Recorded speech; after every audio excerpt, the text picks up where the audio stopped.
దేవుని నామన స్తోత్రాలు. మీ అందరికీ నా వందనాలు. ప్రియబిడలారా, అందరూ బాగుండారా? మరి దేవుడి రోజున మనకి పరిశుద్ధ లేఖనంలో నుంచి కొన్ని మాటలు దేవుడు మనతో మాట్లాడుతున్నాడు కనుక మనం చదువుకుందాము. యెషయా గ్రంథము 54వ అధ్యాయము ఫస్ట్ కానీ మనం చదువుకుందాం. గొడ్రాల పిల్లల కన్నదాన, ప్రసవేదన పడనదాన, జయగీతమెత్తి కీర్తన పోవడము. గొడ్రాల పిల్లల కన్నదాన, జయగీతమెత్తము, ప్రసవేదన పడనదాన, జయగీతమెత్తము. ప్రార్థన చేసుకుంటాం. మహాగరుడ మహాపరిశుద్ధుడ కృపగల స్తోత్రాలయ సహాయం దయచి శక్తి కలిగిన దేవ, మీ బిడ్డలందరికీ మీ ఆత్మ అభిషేకించి ఆత్మకారం జరిగించండి. జీవాకులతో మీరు మాట్లాడండి. మీ దాసురాలు మరుగుపరిచి మీకు బలమైన మాటలు మీ బిడ్డలతో మాట్లాడి మీరు మహిమ పొందమని నజరైన యేసునామమున అడుగుచున్నా తండ్రి, ఆమేన్. హల్లెలూయా. మనకి ఇక్కడ ప్రియబిడ్డలారా, మనం ఈ లేఖనంలో చూసుకున్నట్టయితే ప్రవచన గ్రంథం యెషయా గ్రంథంలో మరి 54వ అధ్యాయంలో గొడ్రాల పిల్లల కన్నదాన జయగీతమెత్తని ఇక్కడ మనకు తెలియపరుస్తున్నాడు. అంటే ప్రసవేదన మనకి ఇక్కడ దేవుడు తెలియపరిచిన విషయం ఏంటంటే పిల్లలు కనటానికి ప్రసవేదన పడాలి. జయగీతమెత్తు, ఇప్పుడైనా నీవు పిల్లలు కనాలి అని మనతో దేవుడు మాట్లాడుతున్నాడు. నిజమే కదా. మరి ఒక స్త్రీ మనకి ఇక్కడ కనపడుతుంది. ఒక స్త్రీ అనగా సంఘము. మరి ప్రసవేదన పడి నశించిపోయే ఆత్మలు మనం కనాలని, ఈ ప్రసవేదన ఎవరు పడ్డారో మనము లేఖనంలో చూసుకున్నట్లయితే ఆది అపోస్తుల కాలంలో మరి అపోస్తులు యేసుక్రీస్తు మరి భూలోకానికి వచ్చి 3.5 పరిచర్య చేసి తన కోసం ఒక 12 మంది శిష్యుల్ని ఏర్పరచుకొని మరి తన యొక్క సమస్తాన్ని వారికి అప్పగించి నేను మరలా వస్తాను, మీరు ప్రార్థన చేయండి అన్నప్పుడు సంఘం అంతా కలిసి మరి ఆది సంఘము పిల్లల పెద్దవారు అందరూ కలిసి మరి ఈ రోజున ప్రసవేదన పడాలని దేవుడు మనకు తెలియపరిచినట్లుగా ప్రియబిడ్డలారా, ఇక్కడ సంఘం అంతా పరిశుద్ధాత్మ అభిషేకం కోసం, ఆత్మల భారము కోసం, మరి సంఘ పరిచర్య కోసం మరి ప్రసవేద పడినట్లుగా మనకు కనపడుతుంది. హల్లెలూయా.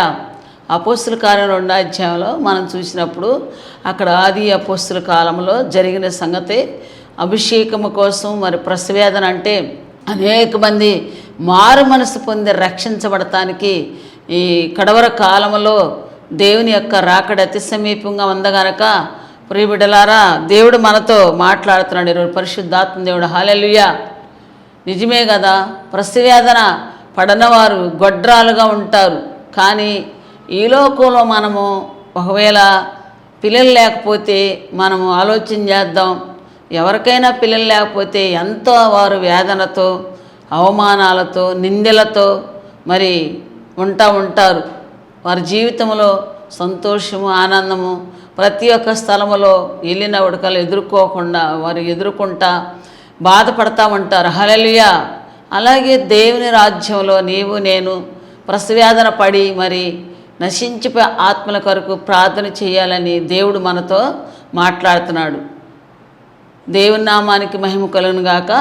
ఎందుకంటే దేవుడు నిజమే కదా. ఇక్కడ మరి వారందరూ ప్రార్థన చేసినప్పుడు, మొరపెట్టినప్పుడు వారు అత్యుత్తముగా మరి దేవుని యొక్క ఆత్మ అభిషేకం పొందుకొని ఆ ప్రాంతాలన్నీ కూడా పరిచర్య చేసి అనేక మంది ఈ భూ ప్రపంచంలో నలుదిక్కులు విస్కరింప చేసి దేవుని పరిచర్యలు ముందుకు కొనసాగించినట్లుగా కనపడుతుంది. హల్లెలూయా.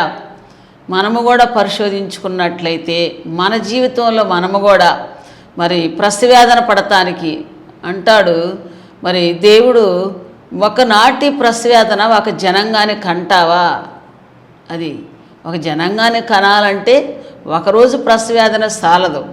అంటే జీవితం మన దేవునిలోకి నీవు పుట్టిన మొదలుకొని ముగింపు వరకు ప్రసవేదన పడాలి. లేకపోతే దేవుడు అంటున్నాడు గొడ్రాల అంటున్నాడు. గొడ్రాలంటే పిల్ల కన్నవారే గొడ్రాల అంటారు. పిల్ల కన్నవారు అందరినీ మరి పిల్లలు 4 పుట్టారమ్మా, 10 మంది, వారికి ఏం బాధ లేదు, బిడ్డలు అక్కడికి వస్తారు, వారి వల్ల వాళ్ళకి ఉపయోగం ఉంది. ఆస్తి లేకపోయినా అంతస్తు లేకపోయినా వారు బ్రతుకుతారు, వారు వృద్ధాపంలో జీవిస్తారు. ఈ లోక సంబంధమైన దానికే ఇంత హాలీబులు చూపిస్తూ ఉంటారు మనుషులు. కానీ ఇది ఆత్మ సంబంధమైన విషయంలో దేవుడు ప్రసవేదన పడాలి అంటున్నాడు. అంటే ఈ రోజున ఎన్నో మనం చూస్తూ ఉంటాము. ప్రసవేదన పడవలసిన సమయం ఇది. ఎవరు కూడా ప్రసవేదన పడకుండా ఉండే సమయం కాదు. మనందరికీ తెలుసు ప్రసవేదన పడాలని. మరి ప్రసవేదన పడినట్లయితే ఎలాంటి బిడ్డలను మనకి దేవుడు ఇస్తానంటున్నాడు కూడా ఈ అధ్యాయాల్లో మనం చూసుకొని చదువుకున్నట్లయితే మరి తెలియపరుస్తూ ఉన్నాడు. నీ పిల్లలు ఉపదేశం ఇచ్చేవారుగా, ఉపదేశము పొందేవారుగా నీ పిల్లల్ని ఇలా గొప్పవారుగా చేస్తాను, అలాంటి పిల్లల్ని మనకి ఇస్తానంటున్నాడు దేవుడు. హల్లెలూయా. అంటే ప్రసవేదన పడి కన్న పిల్లల్ని దేవుడు వారిని బహుగా బలముగా వాడుకొని దేవుని యొక్క ప్రజలుగా, దేవుని బిడ్డగా మరి చెయ్యాలని దేవుడు ఆశపడుతున్నాడు. ప్రియబిడ్డలారా, ఇప్పటి వరకు నీవు ఒకవేళ ప్రసవేదన పడలేదా? దేవుని యొక్క విషయాల్లో కాక లోక సంబంధమైన ప్రసవేదన అది దేనికి కూడా మనకి కాదు, కానీ అది ఈ లోక సంబంధమైన ప్రసవేదన కాదు, కానీ ఆత్మ సంబంధమైన ప్రసవేదన పడాలని దేవుడు మనకు తెలియపరుస్తున్నాడు. హల్లెలూయా. ఒక ఆత్మ రక్షణ పొందటానికి మరి ఈ ప్రసవేదన పడి నువ్వు సంపాదించాలి అంటున్నారు. కానీ ఈ లోకంలో ఎలా ఉంది, పరిస్థితులు ఎలా ఉండి, ఒకదరిన సంపాదన లేక మరి బాధలు, కష్టాలు, ఇరుకులు, ఇబ్బందులు, సమస్యలతో ఉండి కూడా దేవుని మీద ఆధారపడి ప్రసవేదన పడేవారు లేకపోలేదు. ప్రసవేదన పడతా ఉండారు. హల్లెలూయా. కొందరు మరి ఈ లోక సంబంధమైన లేవని వాటి కోసం ఎంతో మరి ప్రయాసపడతా, వాటి కోసం పరిగెత్తుతా, కేవలం వాటి కోసమే మనం జీవించినట్లుగా, అవి లేకపోతే మనం బ్రతకలేము అన్నంతగా జీవిస్తూ ఉంటాం. కానీ దేవుడు అంటున్నాడు ఇక్కడ శ్రేష్టమైన యొక్క బిడ్డల్ని శ్రేష్టమైన దానిగా నీకు ఇవ్వాలని దేవుడు ఆశపడుతున్నాడు. హల్లెలూయా. అందుకని నీవు ప్రసవేదన పడి ఇక నీవు బిడ్డలను కను అంటున్నాడు. ఇంకా అంటున్నాడు, నీవు చిగ్గుపడక నీ యొక్క మొదటి స్థితిని మర్చిపోయి నీవు దేవుని యొక్క సన్నిధానంలో నిలబడు అంటున్నాడు. హల్లెలూయా. నిజమే కదా. దేవుడు మనకిచ్చిన గొప్ప భాగ్యము, రక్షణ. దేవుని యొక్క సన్నిధానంలో మరి ప్రసవేదన పడి మరి దేవుని యొక్క రాజ్యానికి వారసత్వాన్ని సంపాదించాలని చెప్పి దేవుడు ఈ రోజున పరిశుద్ధాత్మ దేవుడు మాట్లాడుతున్నాడు. హల్లెలూయా. అందుకనే వారు ఎన్ని రోజులు ప్రార్థన చేశారో మనకు తెలియదు, కానీ ఆ జవాబు వచ్చేంత వరకు ఏక మనసుతో ఏకాత్మతో మొరపెడతా ఉన్నారు. కళ్ళు తెరవకుండా మరి ఎంతో అందరూ కూడా మరి పిల్లలు, పెద్దవారు, చిన్నవారేమి, ముసలివారేమి, స్త్రీలేమి, పురుషులేమి మరి దేవుని వాగ్దానం మాట అభిషేకం మన మీదకి వచ్చేంతవరకు మరి మొరపెట్టాలి. ఈ రోజున దాని గురించే కాదు, ఈ లోకంలో జరుగుతున్న ప్రతి దానికోసం మనం మొరపెట్టేవారుగా ఉండాలి. సాటివారు కష్టములో ఉన్నప్పుడు, బాధలో ఉన్నప్పుడు కూడా సంఘములో, సమాజంలో, మన దేశాల్లో కానీ మన యొక్క సహోదరులు కానీ మరి సమస్తము మనము గుర్తెరిగినట్లయితే ఈరోజు నేను మరి ప్రసవేదన పడాలని దేవుడు తెలియపరుస్తున్నాడు. హల్లెలూయా. నిజమే కదా. మరి ఎన్నో ఎదుర్కొంటూ ఉంటారు. పిల్లలు లేని వారు చూసి చాలా సులభంగా మాట్లాడతారు, గాయపరుస్తూ ఉంటారు. కొంతమంది అసలుకి పిల్లలు లేరని విడాకులు ఇస్తామంటున్నారు. ఇవన్నీ కూడా లోక సంబంధమైనవి. కానీ దేవుడు మరి ఆయన సన్నిధికి వెళ్ళినప్పుడు మనము ఏమీ లేకుండా వెళ్ళి ఒట్టిగా నిలబడితే అప్పుడు అంటాడంటే ఈ మాట, గొడ్రాల పిల్లల కన్నదాన ప్రసవేదన పడుము. ప్రసవేదన పడంటే అక్కడ కాకుండానే ఇక్కడ ఉండి ప్రసవేదన పడి కనాలి. నిజమే కదా. ఈ కనాలంటే ఇప్పుడు ఎంత పరిస్థితులై మనుషులకి అనారోగ్యాలు, ఆటంకాలు, బాధలు అబ్బో ఎంత పరిస్థితులు అంటే ఎంత అధికముగా పాపము ఎక్కువైపోయే కొంది పరిస్థితులు మారుతూ ఉండయి. ఇటీవలి కాలం మనం చూసుకున్నట్లయితే 10 మందిని కన్నారు తల్లిదండ్రులు. ఏ మందు లేదు, ఏమీ లేదు. పద్దాక పనిచేసి వారు కష్టపడి బిడ్డలను కని పెంచి పెద్ద చేసారు.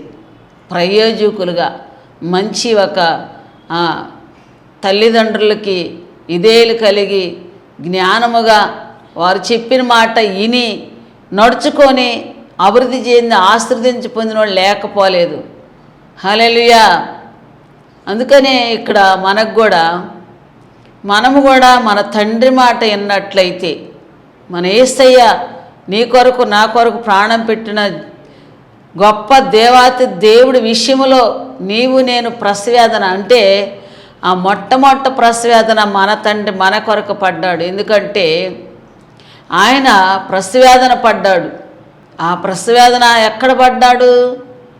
మనం చూసినట్లయితే గెత్సేమనే తోటలో ప్రసవేదన పడ్డాడు. హల్లెలూయా. మన ప్రతి ఒక్కరి కోసం ఆయన ముందుగానే ప్రసవేదన పడ్డాడు.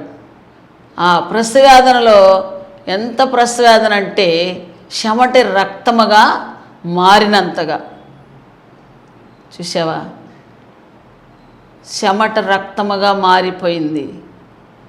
తన సమస్తము మారిపోయింది. ఎవరి కోసమో తెలుసా? ప్రియబిడ్డ, ఈరోజు నీవు నేను మరి దేవుని యొక్క విషయంలో ప్రసవేదన పడుతున్నావా? సరే, ఈ లోకంలో వాటి కోసమే కాదు మనము పరిగెత్తాల్సింది, వీటిలో కాదు. కానీ ఇవి మనకి ఉంటాయి, ఉండకపోవచ్చు ఒకవేళ. కానీ దేవుని రాజ్యంలో నీవు నేను కూడా ఒక ఉన్నతమైన ఆయన మార్గంలో ఉన్నప్పుడు కార్యాలు చేసి నిన్ను దేవుడు ఒక ఉన్నతమైన పాత్రగా నిలబెట్టబోతున్నాడు. హల్లెలూయా. మొరపెట్టినప్పుడు జవాబిస్తాడు దేవుడు. అంటే ఒక శ్రేష్టమైన కుమారుడు. అంటే ఎవరో ప్రసవేదన పడింది. మనకి అన్న చూసుకున్నట్లయితే ఒక స్త్రీ మనకు కనపడుతుంది, ఒక ప్రవర్తగా. రెండోది అన్న మందిరంలో ప్రసవేదన పడింది. ఆ ప్రసవేదన తన కుటుంబం కోసం కాదు, తన కోసం కాదు. ఒక ప్రవక్తగా మొదటగా నీకే ఇచ్చేసేస్తానయ్యా, నీ బిడ్డగా ఈ లోకములో బ్రతుకు దినములన్నీ కూడా నీ మందిరములోనేనయ్యా, నీ బిడ్డగా ఇచ్చేసేస్తాను. ఒక మగబిడ్డ నాకు ఇస్తే ఆ బిడ్డ నీకే ఇస్తానని ఒక తీర్మానం. మనం నిజంగానే ఎన్నో తీర్మానాలు చేస్తాము. ఏ తీర్మానం మనం నెరవేరుస్తున్నామో లేదో. బిడ్డలారా, నీవు సంఘములో కానీ, నీవు ఎక్కడన్నా కానీ, నీ కుటుంబంలో కానీ అనేకమైన చెప్పిన మాటలు, మనము దేవునితో ఇచ్చిన మాటలు, తల్లిదండ్రులతో ఇచ్చిన మాటలు నెరవేరుస్తున్నామా? మనం ఇచ్చిన ప్రతి మాటని యథార్థముగా ఆ మాటను నెరవేర్చేవారుగా మనం ఉన్నామా? ఇక్కడ అన్న విషయంలో కూడా అదే. ఎంతో మరి ఆమె గాయపడింది, యాతన పడింది, మరి అవమానం పడింది. అవమానాన్ని తట్టుకోలేక మరి దేవుని సన్నిధానంలో మొరపెట్టినట్టుగా ప్రసవేదన పడినట్లుగా. ఆ ప్రసవేదన ఎవరికి కూడా తెలియదు, దేవుడికే తెలుసు. ఆమె ఎంత ప్రసవేదన పడిందో మనకు అర్థమవుతుంది. హల్లెలూయా. ఆ ప్రసవేదనలో మరి దైవజనుడు వచ్చి, ఏంటమ్మా నీవు మత్తురాలుగా ఉన్నావు, ఈ ద్రాక్షారసం తీసేయి అన్నప్పుడు కూడా ఆమె, లేదు నా ఏలినవాడ, నేను మత్తురాలుగా లేను, నేను ప్రసవేదన పడుతున్నాను, నా ఆత్మను కుమ్మరించుకుంటున్నాను, మనోదుఖము గలదాన్నై ఉన్నాను. వెంటనే ఆమెకి జవాబు వచ్చేసేసింది. ఆమె పడిన గొప్ప వేదనకి, నీకు కుమారుడు పుడుతున్నాడు, వచ్చే సంవత్సరాన్ని కౌగిట నీ కుమారుడు ఉంటున్నాడు అని చెప్పాడు దైవజనుడు. హల్లెలూయా. ఈరోజు నీ పట్ల కూడా దేవుడు మాట్లాడుతున్నాడు. నీ కౌగిట కూడా ఒకవేళ నీకు పిల్లలు లేకపోయినట్లయితే ఈ క్షణమే దేవుడు నీతో మాట్లాడుతున్నాడు. వచ్చే సంవత్సరాన్ని కౌగిట కుమారుడు పుడతాడని ఎవరైతే వేదనతో ఎదురు చూస్తున్నారో, బాధతో ఎదురు చూస్తున్నారో, మరి ఇస్తున్నానని దేవుడు వాగ్దానం చేస్తున్నాడు. హల్లెలూయా. ఆనాడే కాదు, ఈనాడు కూడా నువ్వు నమ్మినట్లయితే ఈ క్షణమే నువ్వు దాన్ని చూడగలుగుతావు. మరి దేవుడు నీకు కూడా ఇస్తాను అంటున్నాడు. ప్రియబిడ్డ, ఇప్పటి వరకు ఎన్నో ప్రయత్నాలు చేసి ఉంటావు, ఎన్నో మరి హాస్పిటల్ తిరిగి ఉంటావు, ఎన్నెన్నో కార్యాలు చేసి ఉంటావు. కానీ వాటి వల్ల కాదు, మనకి దేవుడు సృష్టికర్త, ఆయనే మనల్ని సృష్టించిన కర్త కనుక ఆయనే మనకి ఇవ్వాలి సంతానాన్ని. దేవుడే ఇచ్చేది మనకి, ఇంక ఎవరి వల్ల జరగని పని. ఎన్ని ప్రయత్నాలు చేసినా జరగవు. డాక్టర్లు ఎంతవరకు అంటే కొంతవరకు చేస్తారు అంతే. అసలు ఆత్మని పంపించేది, మనకి జరిగిచ్చేది ఆయనే, కలగజేసేది మన దేవుడు. అందుకని మనం ఆయన మీద ఆధారపడినట్లయితే దేవుడు చేసే కార్యాలు ఎంతో ఘనకరంగా విజయకరంగా ఉంటాయి. అందుకే 3 సంవత్సరాలు తనని పెంచి పాలిచ్చి 3 సంవత్సరాల తర్వాత పాలు మరిపించి మరి అన్న బిడ్డని మరి ఇచ్చేసేసింది. మందిరాన్ని తీసుకొచ్చి ఇచ్చేసి వెళ్ళిపోయింది. ఇక ఈ దినాల్లో ఎవరైనా అలా ఉండారా? అది ప్రసవేదన. నిజంగానే లోక సంబంధం రీతిగా ప్రసవేదన పడింది. ఆ ప్రసవేదన దేవుని యొక్క పరిచర్య ప్రసవేదనగా మారింది. హల్లెలూయా కదా. లోకంలో అందరికి పిల్లలు ఉన్నారు, నాకు లేరు, నన్ను చాలా అవమానిస్తున్నారని మొదటగా ఆలోచన. తర్వాత తీర్మానాలకు వచ్చేసరికి అది అనేకులకి ఒక ప్రవర్తగా తన కుమారుని ఇచ్చేసేసింది. చూసావా? అందుకనే దేవుడు కొరకు మనము, నీవు నేను మరి ప్రసవేదన మనల్ని అందరినీ ఆయన ప్రాణమిచ్చి ఆయన రక్తమిచ్చి కన్నాడు. అందుకే నీవు కూడా ప్రసవేదన పడాలి అంటున్నాడు. అంటే నిజమే కదా. తల్లిదండ్రులు చేసినవి పిల్లలు చేయకూడదు. మరి పిల్లలు ఏమైనా కోరుకుంటారు తల్లిదండ్రులు, నేను పడిన కష్టం నా పిల్లలు పడకూడదు, నా పిల్లలు ఉన్నతమైన మార్గంలో ఉండాలి, రాజకుమార్తెలుగా రాజకుమారులుగా ఉండాలి అని కోరిక. అలాగే మన తండ్రి కూడా మన విషయంలో మనము ఈ పాపం అనే బంధకాల్లో ఉండకూడదు. మనం దేవుని రాజ్యంలో ఆయన సన్నిధానంలో ఆయన పిల్లలుగా ఉండాలని దేవుని కోరిక. అందుకే భూలోకంలో మనం జీవించినంతకాలం ప్రసవేదన పడేవారుగానే ఉండాలి. హల్లెలూయా. నువ్వు ముసలదానివైపోయినా, వృద్ధాపానికి వచ్చినా, ఏ స్థితిలో ఉన్నా ప్రసవేదన నశించిపో ఆత్మల కొరకు ప్రతి ఒక్కరూ ప్రసవేదన పడాలని ఈరోజు మనకి తెలియపరుస్తున్నాడు. హల్లెలూయా. అందుకని మన జీవితాలు సమర్పించుకోవాలి. నిజమే కదా. ఇప్పటి వరకు నీవు ఎన్నో మార్గాల్లో బాధల్లో మరి అనుభవించుంటావు. కానీ ఈ రోజున దేవుడు నీకు ఒక మంచి మార్గాన్ని తెరుస్తున్నాడు. హల్లెలూయా. నీవు ఒక తల్లిగా అనేకులకి మరి ఒక పాత్రగా నీవు వాడబడాలని దేవుడు కోరుకుంటున్నాడు. హల్లెలూయా. అందుకే మన కొరకు ప్రసవేదన పడింది ఉన్నారు. ఎవరున్నారు? మరియమ్మ గారు తల్లి మరి మన కోసం ఈ కుమారుని ఇవ్వటానికి ఆమె ప్రసవేదన పడింది కదా. ప్రసవేదన పడిన వాళ్ళు చాలామంది మనకి కనపడతారు. దేవుడే ప్రసవేదన పడ్డాడు కదా నీ కోసం నా కోసం. ఎంత కన్నీరు కార్చాడు మన కోసం, ఏడ్చాడు మన యేసయ్య. మనము ఎంతమంది కోసం మనం కన్నీరు కారుస్తున్నాం. మన ముందే ఎంతోమంది మన ఇంటిలోనే మన బంధువులు, మన పిల్లలు, మన భర్తలు, మన ఫ్యామిలీలోని మన కుటుంబాలు ఎంతోమంది నశించిపోతూ ఉంటారు. మనము వారి కోసం కన్నీరు కార్చాల్సిన బాధ్యత, భారం దేవుడు మనకిచ్చి ఉన్నాడు. అందుకే ప్రియ బిడ్డలారా, యవనస్తులారా, మీరు దేవుని యొక్క కాడిని మోసినట్లయితే మీరు చాలా ధన్యులు. ఈ సమయాన్ని సద్వినియోగం చేయండి.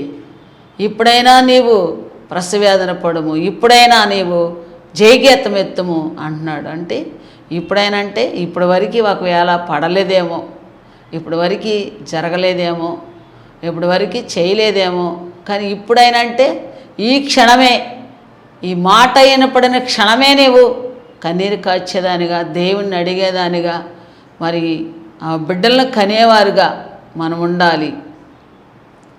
అంటే మనం మామూలు ప్రసవేదన పడాలంటే అప్పుడు కూడా ప్రార్థన చేసుకొని మరి అన్న ప్రసవేదన పడి కుమారుడిని కంది.